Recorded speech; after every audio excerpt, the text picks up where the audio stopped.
iPhone කියලා ටෙක්ලොගි YouTube channel එකේ ඊළඟ වීඩියෝ එකට ඔයගොල්ලෝ සියලු දෙනාම සාදරයෙන් පිළිගන්නවා. අද අපි ගෙනහලා තින්නේ 2019 රිලීස් වෙච්ච OnePlus ලගේ flagship killer smartphone එකක්. මේක තමයි gadget එක OnePlus 7T Pro. මේක රිලීස් වුණේ 2019 ඔක්තෝබර් වල. මේකත් එක්ක රිලීස් වුණා OnePlus ලගේ 7T smartphone එක. එතකොට අපිට කියන්න පුළුවන් මේක ස්මාර්ට්ෆෝන් ෆ්ලැග්ෂිප් කියලා එකක් කියලා. මොකද මේකේ තියෙන ෆීචර්ස් එක මේකේ ප්‍රයිස් එකත් එක්ක අපි කම්පෙයාර් කරනකොට මේකේ සෑහෙන ෆීචර්ස් ගොඩක් තියෙනවා. අපි කතා කරමු ඒව ගැන ඉස්සරහට. එතකොට මේ බොක්ස් එක ගත්තට පස්සේ මේ කාඩ්බෝඩ් බොක්ස් එකක් තියෙන්නේ. මේකේ වැඩි මුකුත් ගහලා නැහැ. මෙතන OnePlus logo එක තියෙනවා. ඊට පස්සේ මෙතන OnePlus 7T Pro කියලා තියෙනවා. මේකේ එතකොට RAM එක 8GB තියෙනවා. ඊට පස්සේ ROM එක තියෙනවා 256GB. ඊට පස්සේ මේකේ තියෙනවා Dolby Atmos sound system එක. ඒත් එක්කම මේගොල්ලන්ගේ Qualcomm chipset එක තමයි කොහොමද මේගොල්ලන්ගේ මේ ෆෝන් වල එන්නේ. එතකොට මේකේ chipset එක ගත්තට පස්සේ ඒක Snapdragon 855 Plus කියලා තමයි මේකේ chipset එක එන්නේ. ඇත්තට මේක Qualcomm Snapdragon 855 chipset එකේ boosted version එක. ඒ ටික තමයි box එක ගත්තට පස්සේ කතා කරන්න දෙන්නේ. ඒත් එක්කම මේකේ version 3ක් එනවා. එකක් global version එක, අනිත් එක Indian version එක, අනිත් එක Chinese version එක. මේ තියෙන්නේ Chinese version එක. අපි මේකේ ඇතුලේ box එකේ තියෙන මොනවද කියලා බලමු. හරි, අපි මේ box එක open කරලා බලමු. හරි, මේකේ තියෙන්නේ paperworks ටික. එතකොට එක්කම බලමු අපි. paperworks තියෙනවා. ඊට පස්සේ OnePlus stick එකක් තියෙනවා. ඔයාලට මේක කොහේ lab එකේ වගේ ගහගන්න පුළුවන්. ඔය දේවල් ටික තමයි මේකේ තියෙන්නේ. විශේෂ දෙයක් නැහැ එතන. ඊට පස්සේ අපි බලමු ෆෝන් එක තියෙනවා මෙහෙම. අපිට ෆෝන් එක මෙහෙම ගන්න පුළුවන්. අපි ෆෝන් එක පැත්තකින් තියමු පොඩ්ඩක්. ඊට පස්සේ බලමු තව box එකේ මොනවද තියෙන්නේ කියලා. ඉතින් ඕපන් කරගන්න පුළුවන්. ඊට පස්සේ මෙතන තියෙනවා SIM removal tool එක. ඊට පස්සේ මෙතන තියෙනවා ඔයගලන්ට back cover එකක් තියෙනවා ෆෝන් එකට. මේක use කරොත් හොඳයි කියලා හිතනවා මේ ෆෝන් එකත් එක්ක. නැත්තම් back එක සවුත් වෙන්න පුළුවන්. ඊට පස්සේ මෙතන තියෙනවා ඔයගලන්ගේ charging cable එක. අපි charging ගැන කතා කරමු. එතකොට මේකේ තියෙන්නේ warp charging 30T කියන technology එක. එතකොට මේ ටෙක්නොලොජි එකෙන් පුළුවන් ඔයගලන්ට ඔයගලගේ ෆෝන් එක 60% විතර 30 minutes වලින් charge කරගන්න. ඇත්තට මේක හොඳ ටෙක්නොලොජි එකක්. ඔයගලන්ට මාර ක්වික් ඔයගලගේ උදේ නැගිටලා වුණත් ෆෝන් එක charge එකට ගහලා ඔයගොල්ලෝ ලෑස්ති වෙනකොට ෆෝන් එක සාමාන්‍ය තත්ත්වයකට charge කරගන්න පුළුවන්. එතකොට මේක තමයි charging dock එක. මේ දෙක use කරන්න වෙන ඔයගලන්ට ඒ fast charging එක experience ගන්න නැත්නම් වෙන dock එකක් ගහුවේ කියලා ඒක ඔයගලන්ට කරගන්න බෑ. ඊට පස්සේ box එකේ වෙන මොකුත් නැහැ. ඔය ටික තමයි ඒ දේවල් ගැන කතා කරන්න තියෙන්නේ. අපි දැන් ෆෝන් එක ගැන කතා කරමු. හරි, ඊට පස්සේ අපි මෙහෙම ෆෝන් එක ගමු එළියට.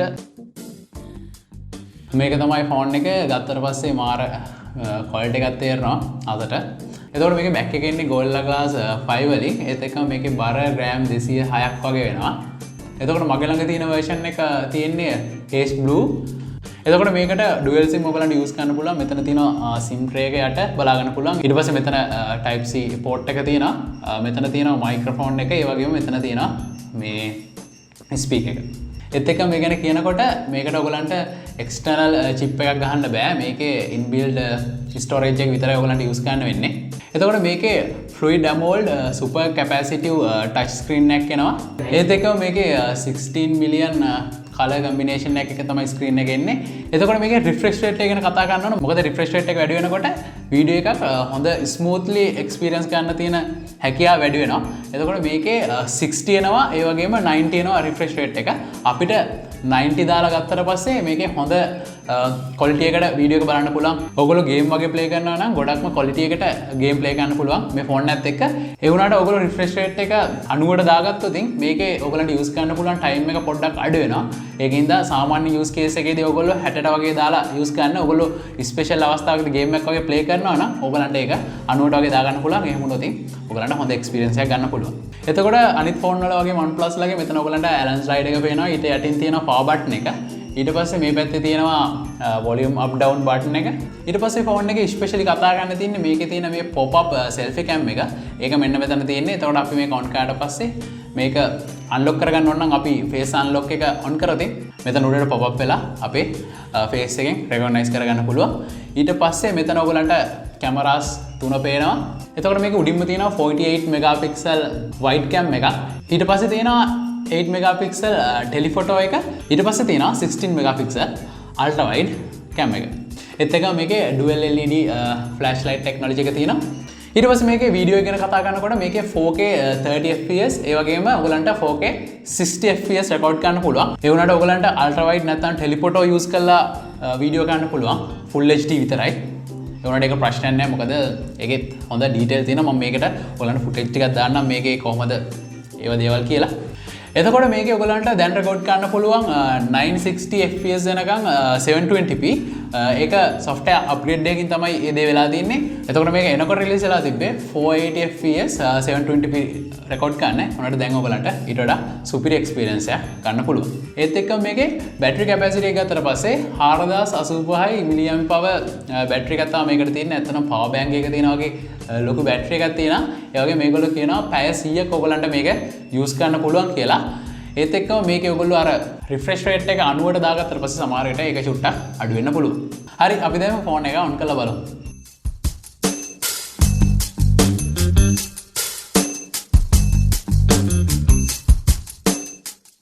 එතකොට මේකේ display ගැන කතා කරනකොට full view curved display එකක් තමයි මේකේ එන්නේ. ඒත් එක්කම මේකේ screen to body ratio එක 88.1 තමයි තියෙන්නේ. එතකොට මේකේ එන්නේ Android 10 එක OnePlus ලගේ Oxygen OS එක. ඒකෙන් හින්දා මේකේ experience එක ඔයගලන්ට හොඳට ගන්න පුළුවන්. මොකද මේකේ hardware විතරක් හොඳට තිබ්බට මදි device එක performance ගන්න. ඒකට ගැලපෙන විදිහට softwares තියෙන්නත් ඕන. මේගොල්ලෝ ඒගොල්ලන්ගේ ෆෝන් එකට ඔප්ටිමයිස් කරලා ඒගොල්ලන්ගේ Oxygen OS එක හදන හින්දා හොඳ performance එකක් මේ ෆෝන් එකෙන් මේ hardware එක ඔයගලන්ට ගන්න පුළුවන්. අන්න ඒකයි මේකට අපිට කියන්න පුළුවන් flagship කියලා එකක් කියලා. ඊට පස්සේ අපි මේකේ කැමරාව ගැන කතා කරමු. ස්පෙෂලි මේකේ pop up cam එක. ඔයගලන්ට මේක මෙන්න මේ විදිහට ප්‍රෙස් කරාම ඔයගලන්ට පේන ලස්සනට pop up cam එක එනවා. එතකොට ඔයගලන්ට මෙන්න මේ විදිහට pop up cam එක ගන්න පුළුවන් selfie mode එකට.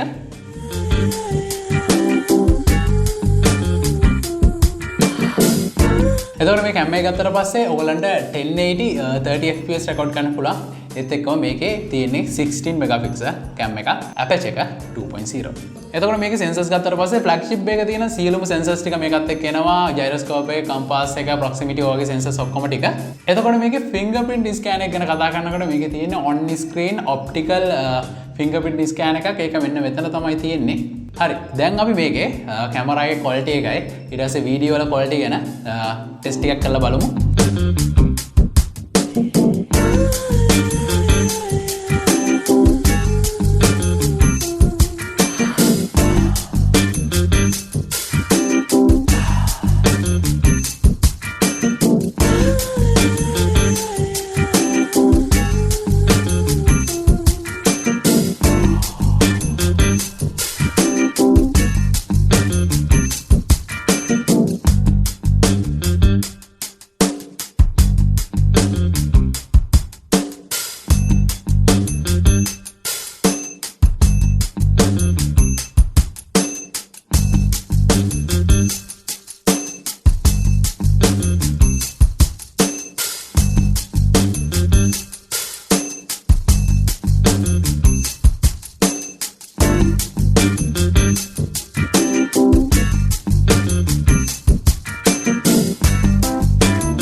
මේක තමයි OnePlus 7T Pro එකේ review එක.